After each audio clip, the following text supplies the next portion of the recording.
You're listening to Power Athlete Radio, a podcast dedicated to empowering your performance every damn day. Join former NFL pro and Power Athlete founder John Welborn as he dissects the greatest minds in strength, conditioning, and more.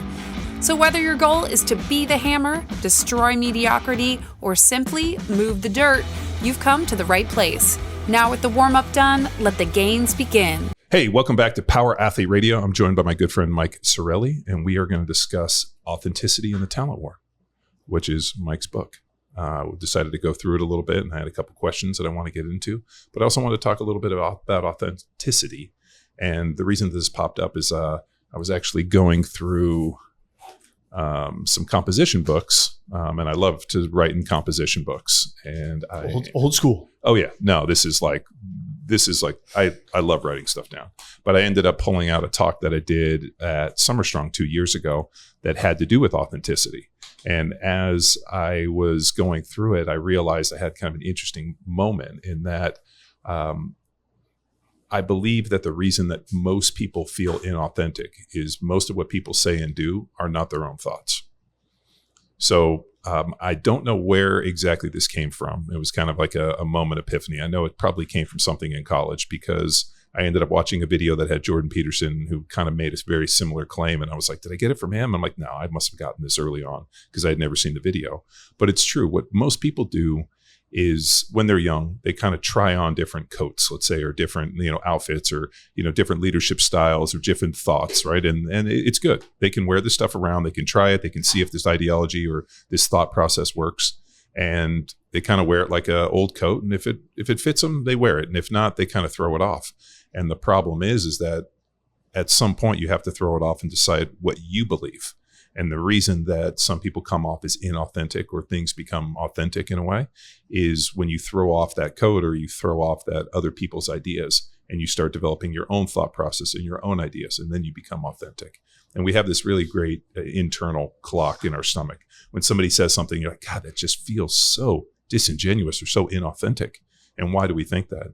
And it's because most of what people say and do is not their own thoughts, and they're just trying on other people's shit. And that authenticity piece becomes very personal. Like, for example, if, having played in the NFL, if I hear another player, get up and be a pundit who, starts making these kind of preposterous claims or talking about people, and I know that guy to have not been necessarily a hard worker or to not have been the player that he claims he is, it feels inauthentic to me, but to the average person, they don't know any different. So I feel that authenticity is very personal, and like how you view things and how people say things, there needs to be a higher level of either understanding. Like for, if we get into, AI or computers or this, bringing on people that are experts that have a deep understanding, and then realizing like, this guy's an expert. He knows what he's talking about. I'm going to defer to him. Like in the SEAL teams or the military for you, for example, or, any of the guys that we've had on this podcast, like because I was not in the military, I have to defer to them, even though we worked as a contractor for Naval Special Warfare and we worked with the guys at, development group. Like that's a very peripheral thing. Like I've never sat in their briefings or meetings. So I only can judge these individuals based upon my interactions. This is an interesting subject. So I do agree with you. We're all patchwork of the things we learn and who we learn it from. And I think you patch from all those people we've encountered, we patch our authenticity into our own style. And I think it's okay to say, hey, I've listened to John Welborn, his theories on leadership or whatever subject really align with my train of thought. And they parrot a lot of what you say. Is that still authentic? Yeah, I think it's still authentic.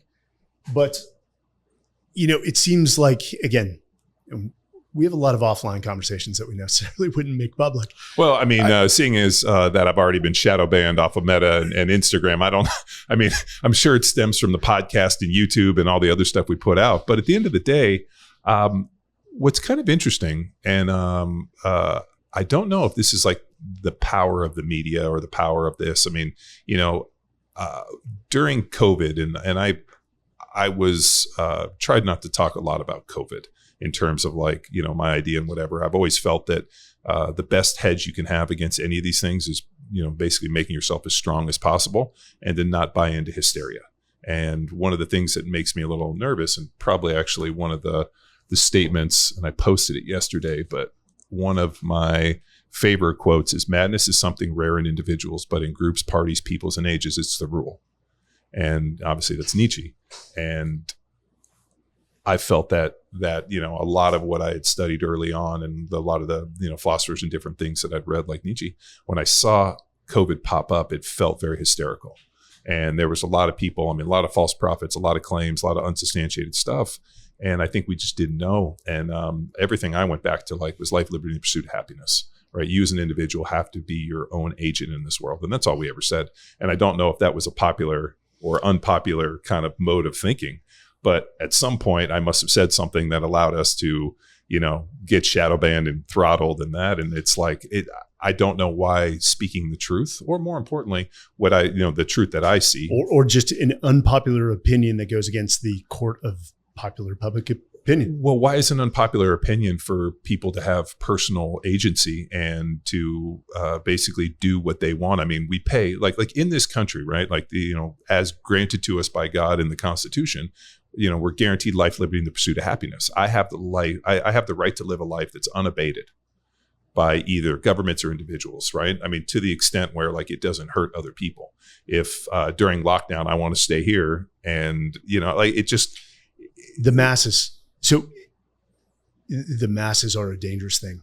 You want thick, sidewalk splitting slabs of muscle? You want to walk into any room and turn heads like gravity just shifted? Then you need Jack Street. The same battle-tested methods I learned from over a decade in the NFL. Claim your 7-day free trial at powerathletehq.com/Jackstreet and let the gains begin.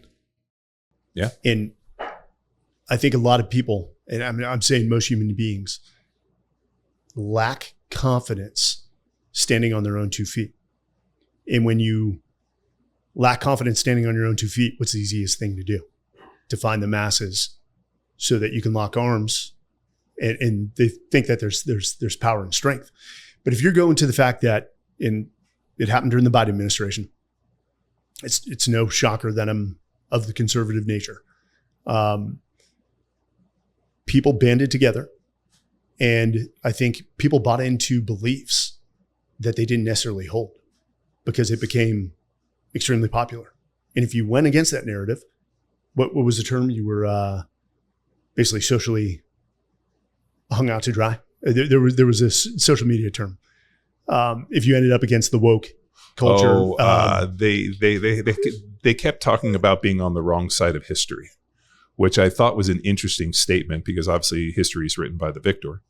So there was this constant thing I don't want to be on the wrong side of history. And I heard numerous people say that to me, especially when, during COVID and the vaccine and a lot of the hysteria, I don't want to be on the wrong side of history. When history judges us, I don't want to be on the wrong side of this thing. When the masses judge you. Yeah. And here's the thing I'm going to say. I don't care what's written about me in the history books. I really don't. And I know you don't. The only thing that matters to me is my family. That's the bottom line. Not country, God, family. No, it's family. And everything else is ranked after that. All I care about is what my family thought of me. If I set the conditions for them to be successful, peace and prosperity, that's the only thing that matters. It goes back to authenticity is confidence, regardless of what you think. And there's a lot of people that are authentic who I widely disagree with their perspectives on the world. If they're standing on their own 2 feet and they believe that, and it's not part of a mass mass belief, I'll have respect for the person. I'll disagree or agree to disagree with them on their stance. But, there are friends that I've had that I knew growing up who are not the people that I know now. And they bought into this, and they all live in California. Well, they bought into this belief system, which I knew they stood against. And people change. I'm not saying that. People evolve. Well, didn't COVID? So I had an interesting talk about this yesterday with a buddy who was in town. We for some work stuff we did, and he made an interesting point where he goes, COVID polarized people. 100%. He goes, it either polarized you in one of two directions. Nobody stayed middle of the road, right? And he goes, what's going to happen is, as history comes out and more information comes out, and we learn more and more.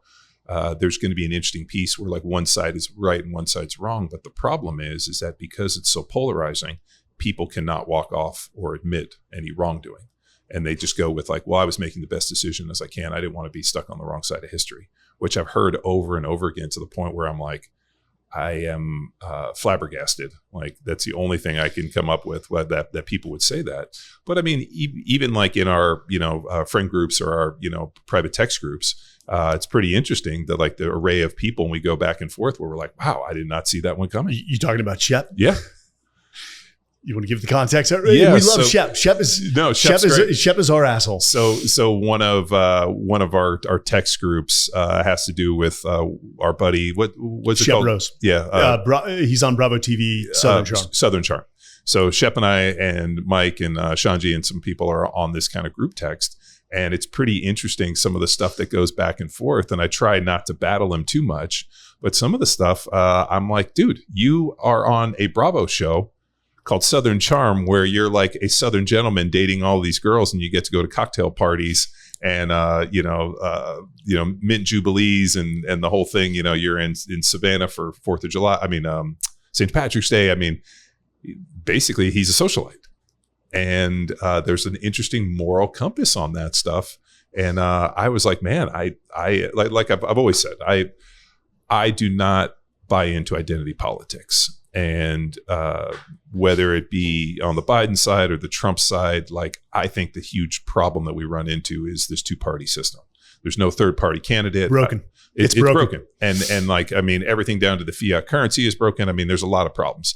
And the problem is that I get nervous when people are too far in one camp. Like when I meet people that are like super pro-Trump and Trump's God, he's going to fix this. And then you meet people on the other side where like Biden was the best. I'm like, all of these people are assholes.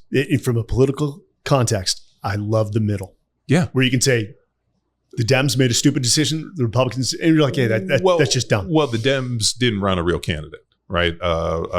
Kamala never won a primary, right? They just basically like just inserted her. She never won a primary. We could do a whole podcast. Well, no, but I mean, it's true. No. So like the only real candidate was Donald Trump, who actually won the primary.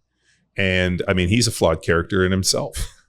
Right, to say the least. Right. I mean, like talk about letting the wolf in the hen house. I mean, and what's wild is that people attach this like God has ordained this, he's going to do all this, and like all of the things from releasing the Epstein files. I mean, he had influencers standing out there. He had DC Drano with this big package, shaking his arm up there, being like, we got the list, we're going to release it. And then what it is, there is no list.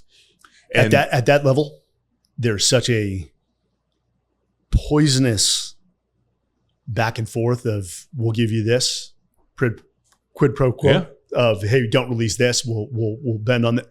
That's why politics is a game I will never play in. Do I have my opinions? Do I go on News Nation or Newsmax? Yeah, or Fox? You're on Fox, and they ask you that stuff. And I've well, funny enough, I'm heading back to San Francisco tonight. Nice. My dad's birthday. So, congratulations. but flying to San Francisco, drive down to Menlo Park, Palo Alto area. Nice. At 24 hours. Love my folks. I'm blessed from my childhood, but I can't stay. I just can't stay in California that long. Plus, I got to take off on Sunday. God, I love.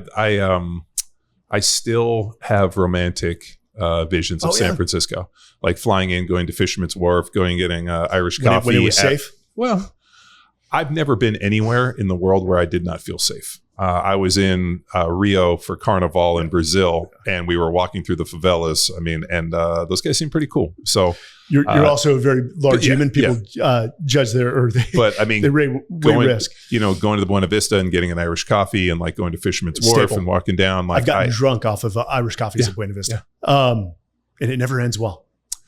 Too much coffee, too much. When you have like 5 or 6 Irish coffees, then you're like drunk and wired. It's not vodka. What is it? It's it's Jameson. Jameson, thank you. Yeah, they go Jameson coffee, and then they put the cream on there. So my mom and dad met there. No kidding. Yeah, my mom next and to dad. Ghirardelli Square. Yeah, my mom and dad met there at 1966 on St. Patrick's Day. Yeah, and I've spent St. Patty's Day in. Me too. Yeah, we would go up every year and kind of do this deal with my parents. We'd go to breakfast and have some ICs and. But yeah, that was where they met. It'll be, well, what will that be? That'll be my mom's 86 this year, so that'll be 60 years ago coming up. That text stream though, going back to that, it's funny. You got Sanjay who just sort of doesn't say anything, and if he does, it's just "I love you all" in his Brazilian accent. Well, Shanji's an interesting character in that he like is a world traveler. Like Shanji's like I guess you could say, like he really enjoys traveling, teaching his seminars, and kind of being a like resident of the world. Like he even told me, like if I just lived out of a backpack and I just taught seminars. But he's got a sweetheart. The funny thing is, but I mean that's him traveling, and like so he has this like I'm a resident of the world, and a very worldly view. And like, you know, this kind of like accepting of everyone. And like, you know, Brazilian jiu-jitsu, and I teach this and like this gentle art that I can also fucking kill people with. And so he's an interesting person in that. And then you got Shep who holds very different beliefs than you and I. And you and I do gang up on Shep because he can take it. Well, yeah, he does, and he's got a great sense of humor about it. Yeah. But I think the interesting thing, at least for you and I, is I don't identify with any political party. In that, you know, in a way, I was actually listening to. And I'll call you on that because you're probably registered one way or the other. Well, you sort of have to. I am a register. I think I'm a libertarian on the registry, but I was listening to. Did you see this Sydney Sweeney things? They went and found her registration. And of course, she was registered as a Republican. Well, and how they just people were. They dove in on that. Like it was. Why were they upset about that? Right. Again, you have the right to be whatever political party, right? You are free of political persecution in this country. People get so offended these days. It's hard to offend me. If I disagree with what you're saying, I disagree. I'm not offended. The only time I get offended, honest to God, veterans will say things and I'll just be like, yeah, I think that's stupid and I disagree. Is when somebody burns a flag. Yeah. And funny enough, that's up. You know, Trump was passing an executive order. Wasn't he saying that like punishable by death or something crazy? I don't know, but and that's just Trump style. But a lot of Republicans push back because they believe it's a freedom of speech. Yeah. But funny enough, they showed a clip of Biden back in the day when he was in the House, trying to pass a similar law, and he was vehemently stating his case. That's the only time I get offended. Well, and how come I'm never around? Well, I'm never around. You could go back. That's going on. If you want to go Google it, you can hear Biden actually in 1992, passing his crime bill and talking about that, which I mean, as my dad told me, probably did more to destroy the black community and take fathers out of homes. Yeah. And so the fact that, he hated Biden, my dad hated Biden and thought he was a piece of shit. But then all of a sudden stands up and on this political thing. And it's pretty funny that not only was he plagiarized, not only did he steal, not only did he lie, he had to drop out of the race because he was plagiarizing and stealing and lying. And then all of a sudden they washed his candidate and put him back in. But I was listening to AJ Gentile, who was on Sean Ryan's show. And he is very similar in that he's like, I am a believer in small government and less government control. And he goes, I've always said, agree wholeheartedly. Yeah, and in all fairness, I think Trump's doing that right now. Well, yeah, but I mean, he's also growing the government by trillions of dollars. He's growing the government by trillions of dollars, but he's also cutting agencies. He's cutting federal workers, which has become just a racket. Do you know how hard it is to fire a civil servant? Yeah, it's impossible. It's near impossible. It's where I say the government is where mediocrity goes to thrive. Well, I mean, it's the largest employer in this country. Yeah, I mean, it's, but that idea, the reason that I bring that up is his view of the Patriot Act is very similar to mine, in that the Patriot Act was probably the greatest submersion of the Constitution and basically the stealing of all of our rights. The idea of life, liberty, and pursuit of happiness, and all this stuff that we claim in this deal. Now it's just known as Palantir. Yeah.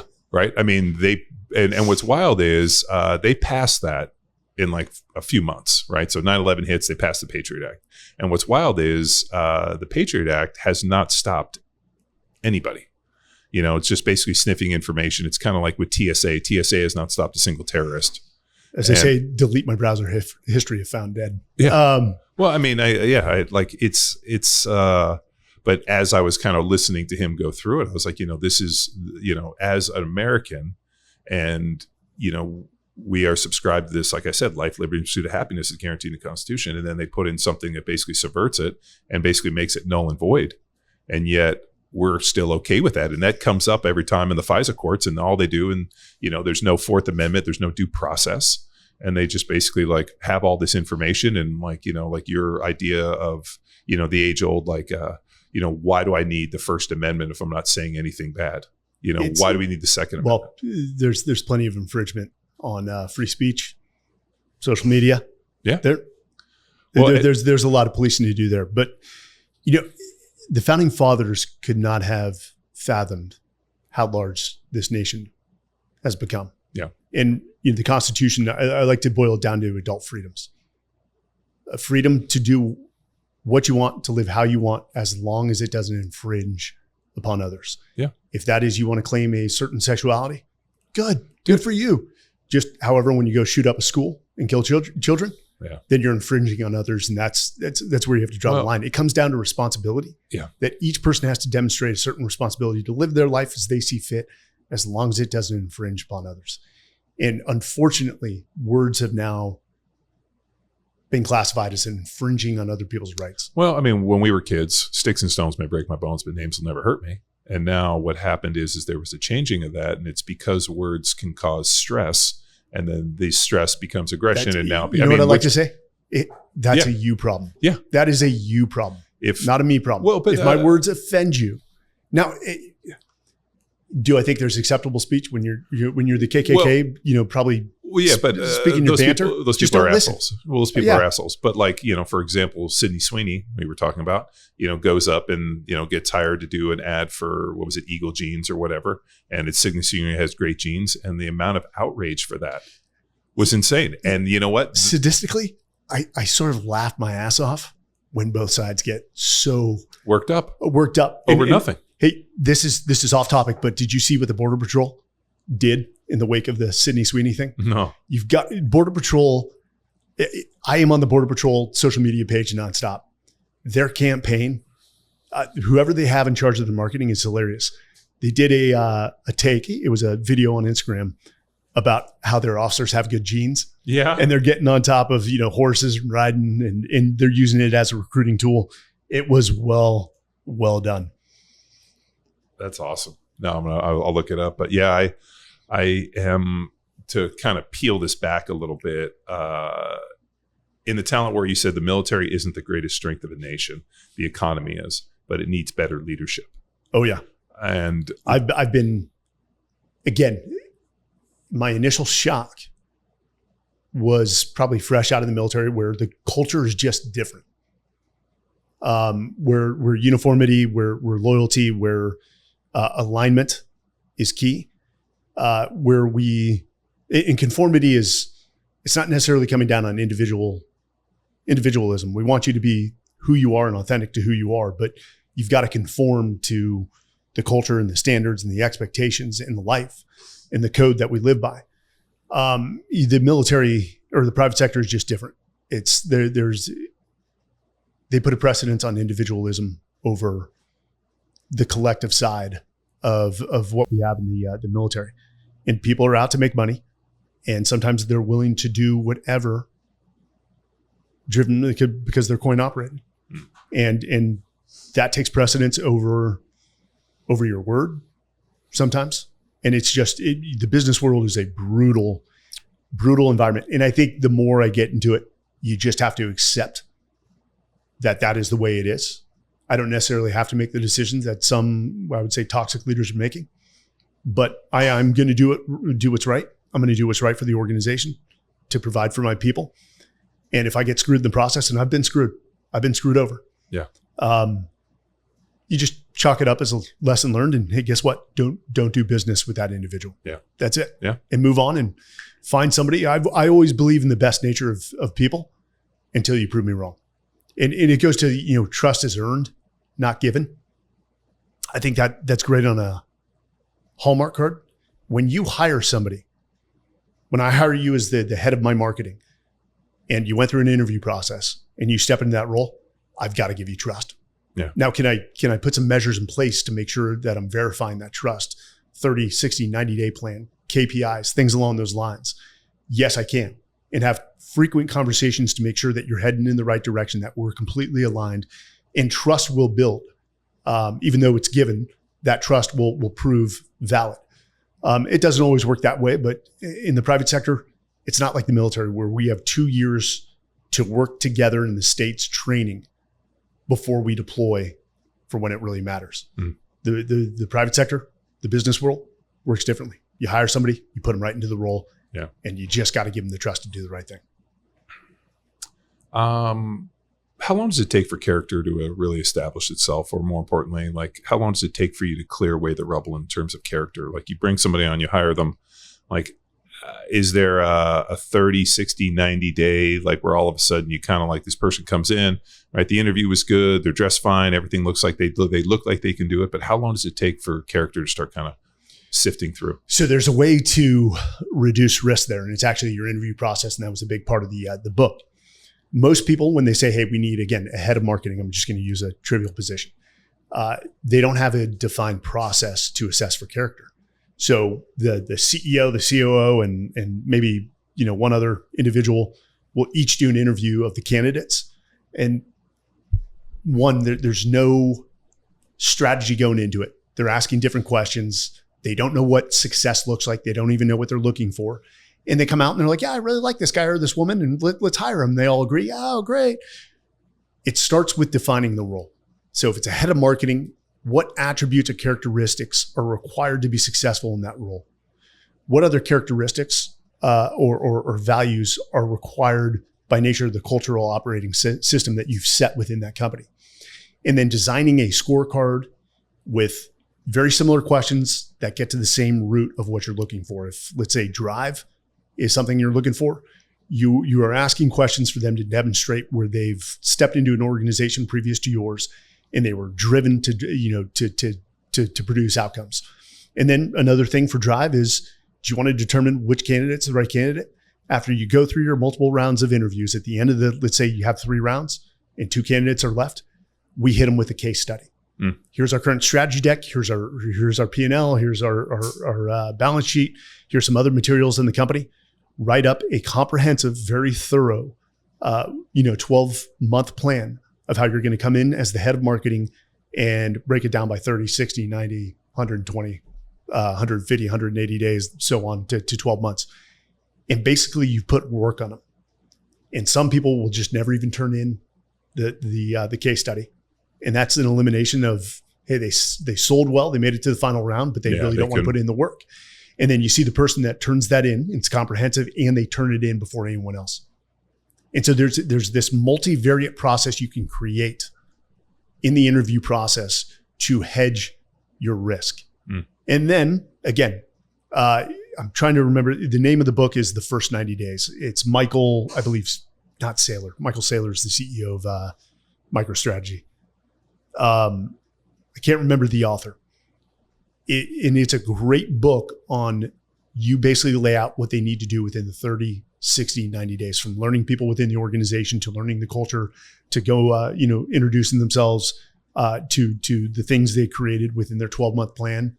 And so you can hedge risk. And if you have a very multivariate process, you can get to the root of character pretty damn quickly. And that still doesn't foolproof you from making the wrong hire. Some people just sell well, and we all fall in love, as the saying goes, with tall, dark, and handsome. Well, and the other one too is, and I know this is, difficult for us. I mean, being, kind of internet-based companies, you end up trying to employing people that are not in the office. So like we have remote contractors and different people in different places, and I do too. The remote work is hard. It's very hard. I firmly believe that if you're in today's world, like, there was this idea, and I think it really came from Tim Ferriss with this like 4-hour myth or 4-hour work week. And, the guys I love how people cling on to these, these books. There was a book, they're absolute nonsense. It was the guys that, it was Campfire, remember the base camp.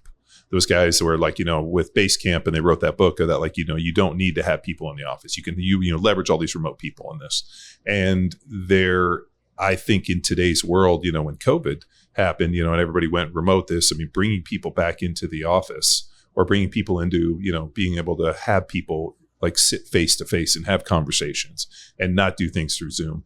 I love doing podcasts in person. We do podcasts in Zoom, but I feel that it's 80%.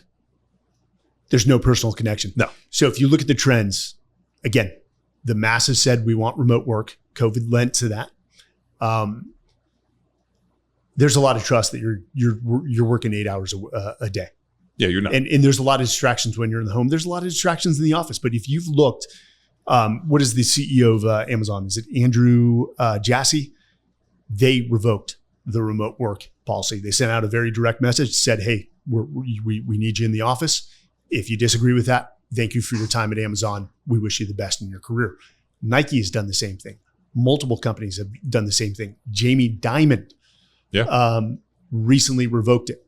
And the masses had an allergic reaction. And it came down to this. When you don't have your teams co-located, you kill collaboration, you kill innovation, you kill the ability to create teamwork. It's proven. Now, can some positions, an individual contributor or a specific skill set, can that be remote? Yes, I'm not saying one way or the other. There is a hybrid model, but there was a great story. So, founder of Delta Force, and it's going to hit me here. It'll come to me. Vietnam veteran stood up Delta Force in the wake of Operation Eagle Claw, the failed hostage rescue attempt of the American hostages in Iran. What year was this? That was Beckworth, David Beckworth. Thank you very much. Or Charles Beckworth. Charles. There were congressional hearings to get to the root causes. He testified. In it, he said something of genius. You would have always remembered. And I'm going to paraphrase here. He said, Bear Bryant can't win a national championship football team with his offensive line in Texas, his defensive line in Oklahoma, and his quarterback sitting in Alabama. And it was what he was getting at is that they needed to create an entity, not only JSOC, but SOCOM, where people were together, where the helicopters were organic to SOCOM. And they were constantly working together to create a cohesive, aligned, agile, adaptive, and innovative team that could operate in ever-changing environments. And his theory proved right. But again, when you start, this goes to our previous part one, it's hard for a leader to go against the masses and say, hey, you liked remote work? Understand. It's negatively impacting the organization. Yeah. You're coming into the office. And you've got to be able to tune it out because they know they're making the right decision for the organization, which ultimately means it's right for the individuals as well. Because if the company thrives, the individual thrives. Exactly. So I know you work as not only a keynote, but you do come in as a consultant with different companies. So for that playbook and teaching companies how to like assess the talent problem, what are like the 3 characteristics when you're like, prepping these individuals? Like, are there red flags? Are there different things? Like, are there key statements? Is it a work history? Like, you're like, hey, you know what? Most of the guys that we know that have military service are usually pretty switched on. Like, what are those kind of like, key performance indicators, or really just those lighthouses that you look for? It's a combination of everything you just said. I'll give you an example. If you look at the work history and you're looking at the resume, if the person spends 1 year in every organization before they hop to a next, that is, and we don't want that's a red flag. We don't want any single data point to be something that eliminates the person. It's taking all the data points and coming up with a collective sort of score on that individual. It could be the character. And, we're a big believer in personal assessments, again, not as a means to eliminate somebody, because personal assessments have bias in them by who designed them. And some people just don't take tests well, but that's another data point. Your interview process, the case studies you do, the pressure points you put in during the multivariate interview process, observation. And what I mean by observation is, you let the office know that, John Wellborn's coming in to interview for the head of marketing. Hey, be on your toes, observe him. Does he change his personality, and does he treat the nice office manager, that lady sitting at the desk, with arrogance, and then change his personality when he steps into all these come into play. And so that's why, you've got to take the collective score on each of those, and it is weighted. Things are weighted differently, and then ultimately make the best decision. But the reason for the scorecard, and this is so important, again, the CEO, the COO, and maybe the CFO interviewed the future head of marketing, is the reason we give them a scorecard based off the attributes they're assessing for, work history, all the things, is that they then have to turn those scorecards in to a third party. Let's say it's, the head of HR. And when they sit down for their final meeting to review the candidates, and the CEO goes first, they can't change their scorecard and say, oh, well, I actually agree with the CEO, even though they disagreed. So the HR leader, again, or it could be some other an operations assistant, whatever, reads everyone's scores, and they have to validate why they scored the person that way. And sometimes it doesn't mean that they can't change their decision. Say, you know what, I scored them low on this, but now hearing your perspectives, I think I was off, and I think I maybe had a little bias in there. And the other thing is bias, removing as much bias from the interview process. One of the things is, if you're interviewing multiple heads of marketing candidates, and you're doing multiple rounds, you don't discuss how somebody performed in the interview throughout the process until the very end. Because if I say, hey, I just interviewed John Wellborn on the first round, this guy's awesome, this is our guy, you've just put in bias into the heads of the other people in the interview process. So it's a robust process. The companies we worked with use the talent war system. I mean, we've got private equity firms that 100% stick to the talent war methodology to hiring. And they've screamed just rave results in the quality of their talent, the engagement of the employees, the retention of the employees. And so we were fortunate. And has the system evolved since we wrote the book? 100%. Things that we wrote in the book were like, yeah, maybe our opinion has shifted on that a bit. And again, it was written prior to COVID. So things have changed since COVID. Yeah, they have. What, obviously we talked a little bit about COVID polarizing people and, going from remote work and bringing people back into the office, and like that idea of like, well, I like the remote work piece because I can, claim to work 8 hours, but I can go do workout, and, they can kind of still live their life while they're kind of generating a paycheck. Do we see a time where those individuals just kind of age out and things kind of flip back to normal? Age out. Well, like think about it, right? Like if you're in the work age, is it going to take 20 years for that to go away? Is it going to take 10? Or are people going to realize that like if you want to work at a job and you want to be fairly high speed and get up, you're going to have to be able to, sit in front of people? That the idea of like, living behind the Zoom, the movie Surrogates, where I'm just going to sit at home and have my surrogate go out into the world, or, the AI version of me shows up. That like to me, that's a death of humanity. That like, you got to have personal interactions as much as, we do obviously podcasts remote because, there's a guy in Dubai or somebody's here and they can't always be here. But if I can do them in person, like I've had people like on the podcast where Austin, I'm like, fucking turn this shit off. I'll come to you right now. Let's go do this in person, just because it's such a more rich experience. So business is about relationships. Bottom line, it's not what you know, it's who you know. And if they trust you, you've put the time in to build that relationship, they most likely will select you even if you have an inferior product over a superior product, because they know they're going to get your time. I wish I had a crystal ball to say that it'll go back to that relationship-based in-face or in-person business model.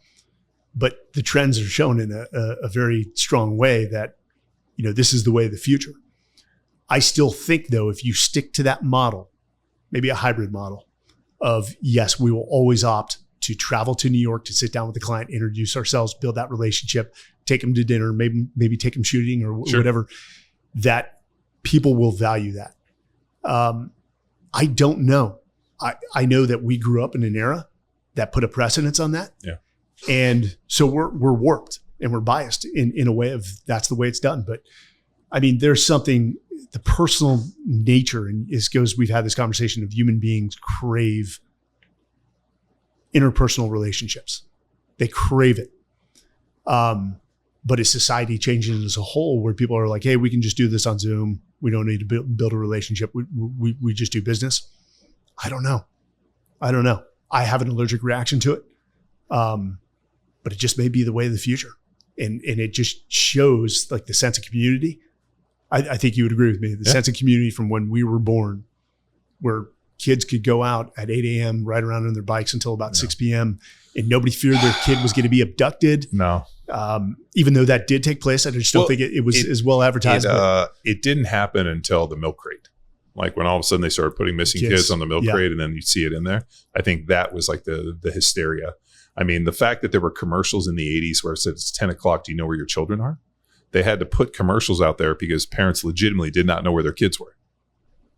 I mean, a completely different mindset. We were those kids. Well, we were those kids. And now I think those kids saw that and now they're the parents and now there's helicopter parents. Yeah. Where it's like, it's fear. In full fairness, now I am. But that is my distrust in the safety of our communities now. Yeah. And perfect example, what happened yesterday, somebody shooting up a Catholic school, killing 2 kids and injuring 20. Like I just, and this is a good advertisement for homeschooling. I fear now society's lost its damn mind. Well, yeah. I mean, it's, especially somebody who waits for kids to go to mass and be praying to go in there. And I don't know if you saw it, but they wrote things on the magazines and there was like some Islamic stuff. Are you going with the pronouns? They, them? I don't know what they were. I mean, it's a weird time. And I think, those individuals, have a lot of pain. And when you try to take your internal pain and then spread it evenly on all those around you, I feel that's very selfish. And, weird manifesto, Jacob was talking about it. I like, as a parent, it just like makes you want to cry inside that these parents have to go home, that you sent your kids to school to educate them. And, you send them this and then somebody shows up and does that and takes your kid from you. Like, I don't even like you never recover from that. I never want to be the human that inflicts that on any parent. Even if it's a car accident and I kill a kid, I will be crushed for life. But I mean, that's why. Here's a point. That's why we stopped. That's why drinking and driving went away. You carry your pistol. Yeah. Now, did you carry it 5 years ago? I've carried concealed carried. I got my CCW in California in about 2011. And I carried more in California than I do in Texas. For good reason. But in Texas, I still do carry. Yeah. The only problem is that the weather in Texas is so fucking hot that you end up having to rock a fanny pack or there's like different creative ways to carry. Or in California, like you could wear, it's just not as easy to carry in Texas for the mere fact that it's fucking hotter than the fucking sun. The thing is, the point I'm trying to make is I got out of the military. I was not carrying a pistol. My kids are in Virginia Beach. There's nothing I can do about that.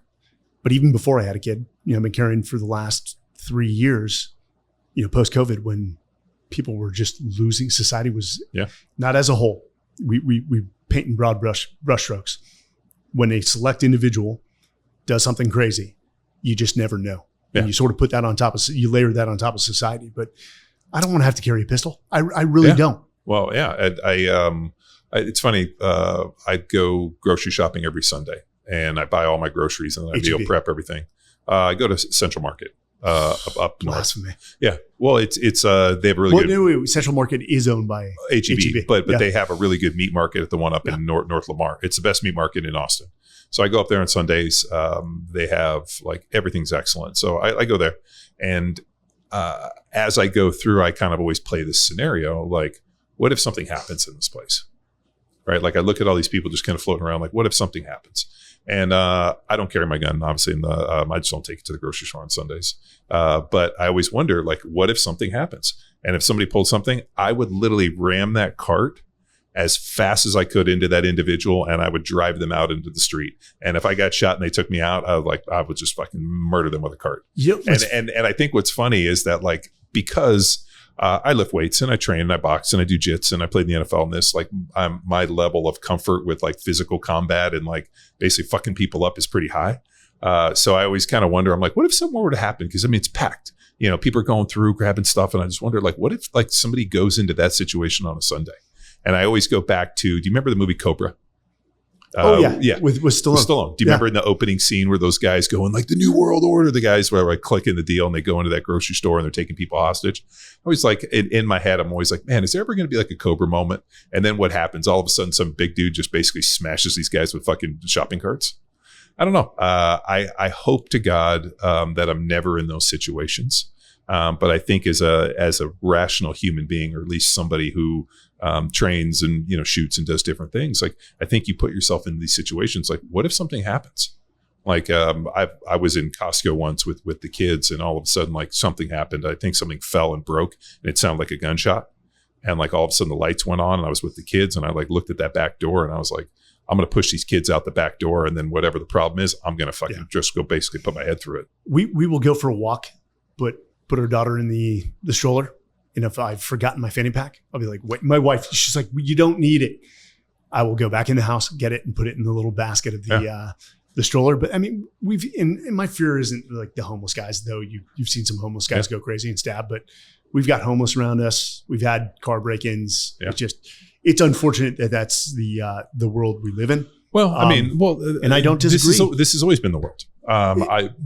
I just think that because of social media and cell phones and everything we have, it's just way more polarizing. You know, it's just the algorithm is pitching us. And like, it was funny because but if you do look at stats, crime has increased substantially over the last few years, especially within the major cities. I mean, it's a sad state of affairs. Do I think we can go back in the other direction? I think we can. But that's again, a whole different podcast.